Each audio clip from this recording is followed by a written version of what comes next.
잘 나가던 윤석열 전 검찰총장, 대권 도전을 앞두고 연이어 악재가 터졌습니다.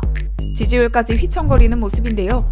한 주간의 여론조사 결과를 토대로 정치권 이슈를 되짚어보겠습니다. 송영길 민주당 대표가 처음 언급한 윤석열 X파일. 윤 전 총장의 처가 관련한 비리가 총집합된 문서라고 알려졌는데요. 일단 공개된 건 전혀 없습니다. 야권에서도 실체가 없다거나 여권의 공세용 카드일 뿐이라며 윤 전 총장 감싸기에 나선 모습입니다. 그런데 X파일 논란 이후 윤 전 총장의 지지율은 흔들거렸습니다. 급락했다는 결과와 급등했다는 결과가 하루 차이로 연달아 발표됐거든요. 우선 먼저 발표된 P&R 머니투데이 조사를 보면 19일 하루 동안 전국 성인 1,003명을 대상으로 차기 대선 후보 적합도를 조사한 결과 윤 전 총장의 지지율은 전주 대비 5.2%포인트 급락했습니다. 33.9%로 여전히 1위이긴 하지만 1%포인트 오른 이재명 경기도지사와의 격차는 줄어들었습니다. 반면에 다음날 KSOI 조사에선 정반대의 결과가 나타났습니다. TBS 의뢰로 18에서 19일 전국 유권자 1,004명을 대상으로 차기 대선 후보 선호도를 조사한 결과 윤 전 총장의 지지율은 전주 대비 2.5%포인트 상승한 38%, 이재명 지사는 2.7%포인트 떨어진 25%로 두 사람의 격차는 더 벌어졌습니다. 주말 사이 X파일 논란 이외에도 윤 전 총장의 대선 캠프 대변인이 급작스럽게 사퇴하기도 했죠.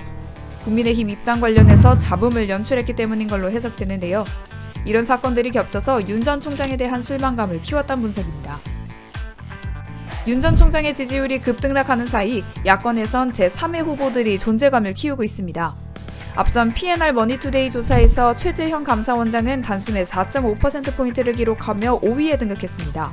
대선 출마의 여지를 남긴 덕분에 기대감이 반영됐다는 분석입니다. 이외에도 이준석 바람을 타고 하태경 의원이 조명받기 시작했고 김동연 전 경제부총리도 대선 출마가 유력한 후보군으로 꼽히고 있습니다. 마땅한 대선 후보가 없어서 고민하던 국민의힘으로선 이제 인재가 넘쳐서 난리인 상황인데요. 이런 국면이 지지율에는 긍정적으로 작용하고 있습니다.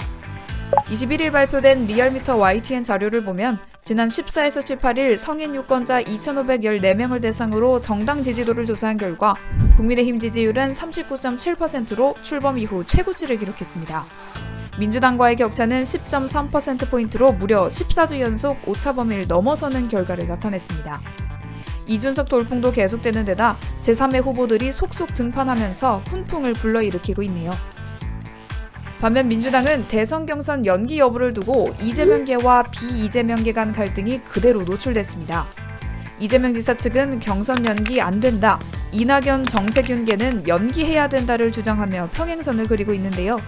이런 갈등 국면이 지지율 하락에 영향을 끼친 걸로 보입니다. 이런 사이 또 한 명의 인물, 추미애 전 법무부 장관도 몸을 풀기 시작했습니다. 오는 23일 정식 대권 출마를 예고한 건데요.